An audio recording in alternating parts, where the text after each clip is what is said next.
साथियों नमस्कार। विजय सिराव नाम चैनल पे नर्सिंग सेगमेंट में आपका स्वागत है। आज हम बात करेंगे मायस्थेनिया ग्रेविस टॉपिक पर। इसको विस्तार से जानने से पहले हमें इसकी एनाटॉमी, फिजियोलॉजी, फार्माकोलॉजी, पैथोफिजियोलॉजी, किस प्रकार से इसके सिम्टम आते हैं और नर्सिंग केयर क्या होती है, किस प्रकार के क्वेश्चन एम्स में इससे रिलेटेड पूछे जाते हैं, इस पे हम डिस्कशन करेंगे। तो सबसे पहले है रिफ्लेक्स आर्क। रिफ्लेक्स आर्क में क्या होता है, जैसे ये फिंगर है, इस पे अपने कोई भी पिन प्रिक करते हैं तो इमीडिएटली अपना हाथ उससे हट जाता है, या कोई भी गर्म चीज इसको टच करती है तो इमीडिएटली हमारा हाथ उससे हट जाता है। तो क्या मैकेनिज्म होती है जिसमें नैनो सेकंड के अंदर अपना हाथ पीछे हट जाता है, उसी प्रोसेस को रिफ्लेक्स आर्क बोला गया है। तो इसमें सबसे पहले रिसेप्टर का मतलब अपना जो हाथ है, और इस पे जो भी स्टिमुलाई लगेगी, जैसे पिन अपने प्रिक करते हैं या गर्म चीज है, उसका जो मैसेज है वो एफरेंट या सेंसरी नर्व फाइबर के थ्रू सेंटर में जाएगा। सेंटर मींस ब्रेन या स्पाइनल कॉर्ड है। अब उस मैसेज को वहां पे रीड किया जाता है, इंटरप्रेट किया जाता है, और उसके बाद वापस से रिप्लाई दिया जाता है कि आप अपना हाथ वहां से हटा लो। वो जो मैसेज आता है वो किसके थ्रू आता है, एफरेंट या मोटर नर्व के द्वारा। और उसके बाद जो इफेक्टर ऑर्गन है जहां पे स्टिमुलाई मिली थी, उसमें रेस्पॉन्स डेवलप होता है और अपना हाथ पीछे हट जाता है। तो सबसे इंपॉर्टेंट जो चीज है समझने की वो ये है कि ऐसा कौन सा मैसेज आता है मोटर नर्व के अंदर जिससे जो मसल है वो वहां से हट जाती है। कौन सी इसके अंदर केमिकल चेंजेस होते हैं जिसकी वजह से अपना हाथ पीछे हट जाता है। तो इसी चीज को डिटेल से समझने के लिए हम न्यूरोमस्कुलर जंक्शन जो है इसका बात करेंगे। न्यूरोमस्कुलर जंक्शन का मतलब है एक नर्व फाइबर और एक मसल फाइबर का जो जंक्शन होता है उसी को हम न्यूरोमस्कुलर जंक्शन बोलते हैं। तो इसमें टोटल 5 सेगमेंट है। सबसे पहले है motor nerve ending. Motor nerve ending जो यहां पे हम देख रहे थे, एफरेंट नर्व जो है, ये मोटर नर्व एंडिंग है। उसके बाद है प्री साइनेप्टिक क्लेफ्ट। ये जो जंक्शन बनता है, इससे प्री जो सेगमेंट है, इसकी जो मेम्ब्रेन है उसको हम बोलते हैं प्री साइनेप्टिक मेम्ब्रेन। उसके बाद है साइनेप्टिक क्लेफ्ट, दोनों के बीच की जो दरार है उसको हम बोलते हैं साइनेप्टिक क्लेफ्ट। फोर्थ है पोस्ट साइनेप्टिक मेम्ब्रेन, जो मसल फाइबर है उसकी ओर से जो कवरेज है उसको हम बोलते हैं पोस्ट साइनेप्टिक मेम्ब्रेन। और लास्ट है मसल फाइबर, जहां पे मसल कॉन्ट्रैक्शन डेवलप होगा। तो जो मोटर नर्व एंडिंग है उसमें ऊपर से मैसेज आता है जिसको हम बेसिकली बोलते हैं एक्शन पोटेंशियल, जो ब्रेन या स्पाइनल कॉर्ड से वापस रेस्पॉन्स आता है।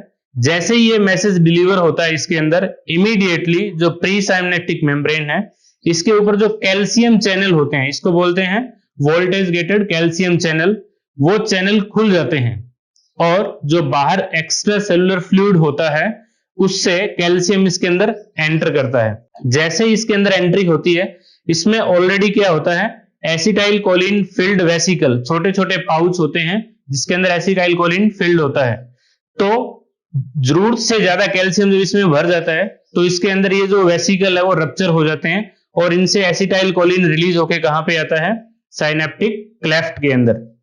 तो जैसे ही साइनेप्टिक क्लेफ्ट में आएगा, जो पोस्ट साइनेप्टिक मेम्ब्रेन है उसके ऊपर nicotinic acetyl choline binding receptor होते हैं, जो एज ए एंटीबॉडी यहां पे काम करते हैं। जैसे ही एसिटाइल कोलिन रिलीज होकर नीचे आता है पोस्ट साइनेप्टिक मेम्ब्रेन की तरफ, तो यहाँ पे nicotinic acetyl choline binding receptor होते हैं, और एसिटाइल कोलिन से क्या होता है, जुड़ता है। अब जैसे एसिटाइल कोलिन इसके साथ जुड़ेगा, ये as a antigen antibody complex, इसको आप समझो, यहाँ पे एसिटाइल कोलिन है और ये इसकी बाइंडिंग रिसेप्टर है, दोनों के बीच में कॉम्प्लेक्स होगा। तो जैसे ही इसमें ये जुड़ते हैं, उसके बाद पोस्ट साइनेप्टिक मेम्ब्रेन पे सोडियम चैनल जो होते हैं, लिगेंड गेटेड सोडियम चैनल जो होते हैं वो खुल जाते हैं, और बाहर एक्स्ट्रा सेलुलर फ्लूइड से इसके अंदर सोडियम की एंट्री होती है। अब यहाँ पे सफिशिएंट अमाउंट में जब सोडियम एंटर करता है, उसके बाद में यहाँ पे मसल कॉन्ट्रैक्शन और एक्साइटेशन की कपलिंग होती है, और उसके बाद क्या होता है, जो मसल फाइबर है उसमें कॉन्ट्रैक्शन होता है, और जो इफेक्टर ऑर्गन होता है वो इस स्टिमुलाई से पीछे हट जाता है। इस प्रकार से ये प्रक्रिया चलती है। इसको समझने में हमें कुछ मिनट लगते हैं, लेकिन ये जो पूरा रेस्पॉन्स या प्रोसेस है वो नैनो सेकंड का होता है। अब हम बात करेंगे कि मायस्थेनिया ग्रेविस में क्या चेंज होता है। मायस्थेनिया ग्रेविस बेसिकली क्या है, ऑटो इम्यून डिसऑर्डर है जिसके अंदर दो चीजें होती है, या तो कुछ ऑटो एंटीबॉडी बन जाए जो इन रिसेप्टर के साथ जुड़ जाती है, या फिर एक एंजाइम है एसिटाइल कोलिन एस्ट्रेज के नाम से, जो इस क्लेफ्ट में आके जो फ्री एसिटाइल कोलिन है, ऊपर से जो एसिटाइल कोलिन आता है उसके साथ बाइंड होके उसको डिस्ट्रैक्ट कर देते हैं। तो ये माइस्थेनिया ग्रेविस में होता है। तो इसको हम इस डायग्राम की हेल्प से समझेंगे। माइस्थेनिया ग्रेविस के अंदर इटियोलॉजिकल जो फैक्टर है उसमें कुछ केसेस के अंदर जो थाइमस ग्लैंड है उसके अंदर हाइपरट्रोफी हाइपरप्लेजिया होता है, जिससे ऑटो एंटीबॉडी बनती है। दूसरा होता है एंजाइम का प्रोडक्शन। तो यहां हमें समझना होगा, जैसे एंटीबॉडी है, सबसे पहले ऑटो एंटीबॉडी है, वो इसके साथ अगर जुड़ जाएगी ये कॉम्प्लेक्स बन जाएगा। तो एक रिसेप्टर के साथ कोई भी एक ही चीज जुड़ सकती है, या तो वो एसिटाइल कोलिन जुड़ जाए या ऑटो एंटीबॉडी जुड़ जाए इसके अंदर। तो जैसे ये जुड़ जाएगा, अब एसिटाइल कोलिन यहां पे नहीं जुड़ सकता। एग्जाम्पल के रूप में हम मानते हैं हमारे पास 100 रिसेप्टर है और 100 एसिटाइल कोलिन के मॉलिक्यूल है। अगर वो 100 के 100 एक दूसरे के साथ जुड़ते हैं तो मसल कॉन्ट्रैक्शन जो होता है वो इफेक्टिव होता है, और माइस्थेनिया में क्या होता है, वीक मसल कॉन्ट्रैक्शन होता है।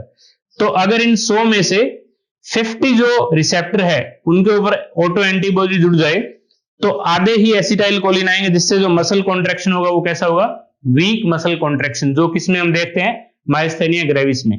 या दूसरा सेगमेंट है कि ऊपर से जो 100 एसिटाइल कोलिन मॉलिक्यूल आ रहे हैं, उन 100 में से 50 को जो एंजाइम है एसिटाइल कोलिन एस्ट्रेज नाम का जो एंजाइम है वो बाइंड होके उनको नॉन फंक्शनल कर दे। तो इन रिसेप्टर पे सिर्फ कितने मॉलिक्यूल जुड़ेंगे एसिटाइल कोलिन के, ओनली 50। तो इसकी वजह से भी जो मसल कॉन्ट्रैक्शन होगा वो वीक होगा। तो माइस्थेनिया के अंदर अगर पैथोफिजियोलॉजी के हिसाब से हम देखें तो दो बड़े कॉज होते हैं, या तो एसिटाइल कोलिन एस्ट्रेज नाम का जो एंजाइम है वो साइनेप्टिक क्लेफ्ट के अंदर जो फ्री एसिटाइल कोलिन होता है उसके साथ बाइंड होकर उसको नॉन फंक्शनल कर देता है, या दूसरा होता है ऑटो एंटीबॉडी जो इसके अंदर जुड़ जाती है इन रिसेप्टर के साथ, जिसकी वजह से जो 100% एसिटाइल कोलिन है वो इसके साथ नहीं जुड़ पाता और मसल कॉन्ट्रैक्शन इसमें क्या होता है, वीक होता है। अब साइन सिम्टम किस प्रकार से आते हैं, इसके अंदर बेसिकली स्केलेटल जो मसल है वो वीकनेस उनके अंदर देखी जाती है, मतलब जितना उनको फंक्शन करना चाहिए, जितनी उनकी होल्डिंग या ग्रिप होनी चाहिए उतनी इसमें नहीं होती। उसके बाद डिप्लोपिया जो है इसमें मेन सिम्टम आता है। इसके बाद प्राइमरी सिम्टम में हम देखें तो जो टोसिस है, अपर आईलिड जो अपनी होती है वो ड्रॉप कर जाती है इसके अंदर। अपर आईलिड को कौन सी नर्व सप्लाई करती है, थर्ड क्रेनियल नर्व ओक्यूलोमोटर जो है वो सप्लाई करती है। उस मसल का नाम क्या होता है, लिवेटर सुपीरियोरस पाल्पेब्राई। तो वो ड्रॉप करती है, उसको बोलते हैं टोसिस, डिप्लोपिया। उसके बाद स्वॉल्विंग और स्पीकिंग के अंदर भी दिक्कत आती है। अगर ये परसिस्ट करता है तो इससे एस्पिरेशन के भी चांसेस होते हैं। प्रोग्रेसिव फेज के अंदर क्या होता है, इसमें डायफ्राम भी इसके अंदर इन्वॉल्व होता है, जिसकी वजह से रेस्पिरेटरी सिम्टम भी पेशेंट के अंदर होते हैं। अब हमें पता करना है कि ये जो वीकनेस है वो किसी और कारण से या माइस्थेनिया की वजह से है, तो हम उसमें डायग्नोस्टिक टेस्ट किस प्रकार से करते हैं। इसके अंदर हम एड्रोफोनियम नाम का जो टेस्ट है, इसको टेंसिलोन टेस्ट कहते हैं, वो यहाँ पे करते हैं। इसमें क्या होता है कि एड्रोफोनियम जो ड्रग है वो दी जाती है, पहले 2 mg, फिर उसके 30 सेकंड के अंदर रिमेनिंग जो 8 mg है वो दिया जाता है। जैसे ये ड्रग देंगे पेशेंट के अंदर सिम्टम इंप्रूव होते हैं या फिर वर्सन होते हैं। तो ये डिफरेंशिएशन होता है हमारा कि माइस्थेनिया क्राइसिस है या कोलिनर्जिक क्राइसिस है। कोलिनर्जिक क्राइसिस मतलब एसिटाइल कोलिन का लेवल नॉर्मल से ज्यादा होता है, जिसके अंदर जो सिम्टम है वीकनेस के वो और ज्यादा हावी हो जाते हैं उसके अंदर। तो ये ड्रग कैसे काम करती है, सबसे पहले हमें ये समझना होगा कि ये किस ग्रुप की ड्रग है। इसका जो ग्रुप है वो है acetyl choline esterase inhibitor group, मतलब जो एंजाइम फ्री एसिटाइल कोलिन को ब्रेक कर रहा था जिसकी वजह से मसल वीकनेस हो रही थी, ये ड्रग उस एंजाइम को ही खत्म कर देती है जो प्रॉब्लम क्रिएट कर रहा था, जिसकी वजह से 100% एसिटाइल कोलिन इन रिसेप्टर के साथ बाइंड करते हैं और पेशेंट के अंदर जो सिम्टम वो इंप्रूव होते हैं। लेकिन ये ड्रग या ये टेस्ट सिर्फ डायग्नोस्टिक पर्पज के लिए होता है, ट्रीटमेंट के लिए नहीं। रीजन क्या है, ये ड्रग अल्ट्रा शॉर्ट एक्टिंग है, मतलब कुछ मिनट के लिए काम करती है, ये कुछ घंटों के लिए काम नहीं करती। तो जैसे ही हम ड्रग देते हैं विद इन 1 मिनट पेशेंट के सिम्टम इंप्रूव होते हैं, लेकिन ये जो इंप्रूवमेंट की स्टेज है वो सिर्फ 4 से 5 मिनट तक रहती है।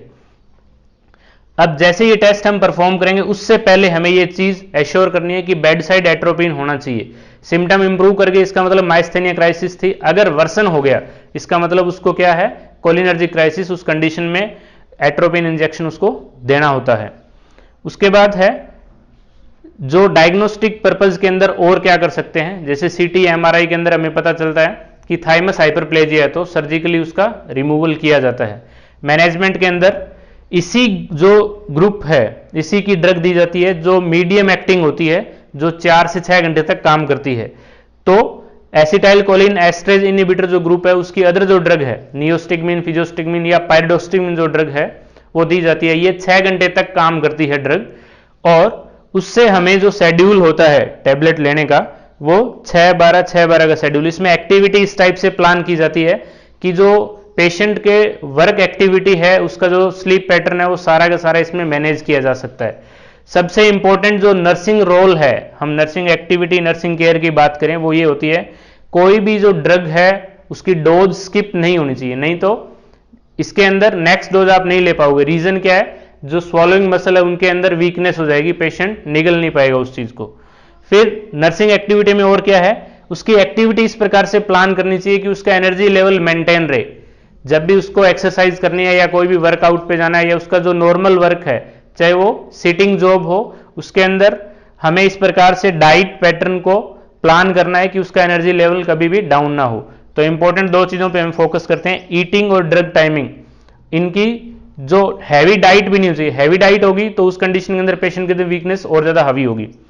फिर है डीप ब्रीथ कफ एडिक्वेटली, मतलब इसके अंदर चेस्ट फिजियोथेरेपी टाइप से कोई भी स्प्यूटम जो है उसके अंदर चेस्ट के अंदर रिटेन नहीं करना चाहिए, नहीं तो इसमें न्यूमोनिया के चांसेस हो सकते हैं। उसके बाद असेस स्पीच एंड सॉल्विंग, इसमें क्या होता है कि ये एस्पिरेशन को चेक करने से पहले की स्टेज है। अगर इनमें प्रॉपर ये चीज है, स्पीच और स्वॉलिंग में कोई डिस्टर्बेंस नहीं है, इसका मतलब जो मसल है वो सही से काम कर रही है। अगर इनके अंदर डिस्टर्बेंस है किसी भी टाइप की, पेशेंट निगल नहीं पा रहा या स्लर्ड स्पीच जो है, इसका मतलब अगर आप उसके बाद कोई भी लिक्विड डाइट उसको देते हो तो हो सकता है वो एस्पिरेट कर जाए पेशेंट, उस चीज को असेस करना है। उसके बाद सबसे इंपॉर्टेंट है मेडिक अलर्ट ब्रेसलेट, जिस भी पेशेंट को डायग्नोसिस होता है माइस्थेनिया का उसको ये वियर करना चाहिए ताकि सामने वाले को पता लग जाए, जो भी मेडिकल प्रोफेशनल है, कि इसको ये प्रॉब्लम है। उसके बाद कुछ चीजों के हम यहां जिक्र करेंगे वो कैसे काम करती है। जैसे हम देखते हैं जो लोकल एनेस्थेटिक ड्रग होती है लिग्नोकेन जो होती है, जिसको लॉक्स के नाम से हम जानते हैं, वो कैसे काम करती है। तो जो लॉक्स है वो सोडियम चैनल जो होते हैं उनको ब्लॉक कर देती है, जिसकी वजह से मसल कॉन्ट्रैक्शन वहां पे नहीं होता।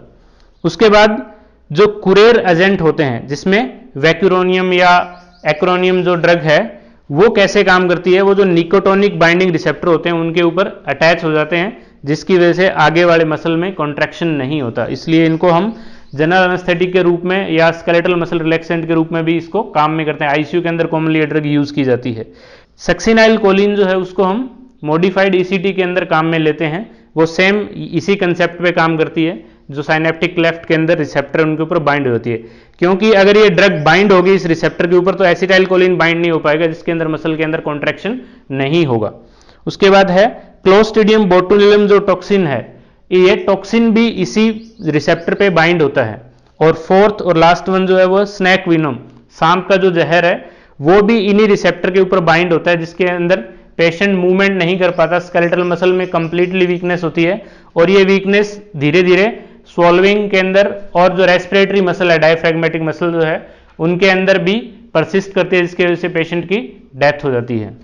तो ये हमारा टॉपिक था माइस्थेनिया। इसके अंदर आपको कोई भी डाउट हो, किसी भी प्रकार का आपका क्वेश्चन हो, तो कंप्लीट वीडियो देखने के बाद अपने सेगमेंट में आप कमेंट बॉक्स में इस चीज को जरूर लिखें। जो भी आपका ट्रू कमेंट हो हमें बताएं ताकि हम नेक्स्ट वीडियो उसी हिसाब से प्लान करें।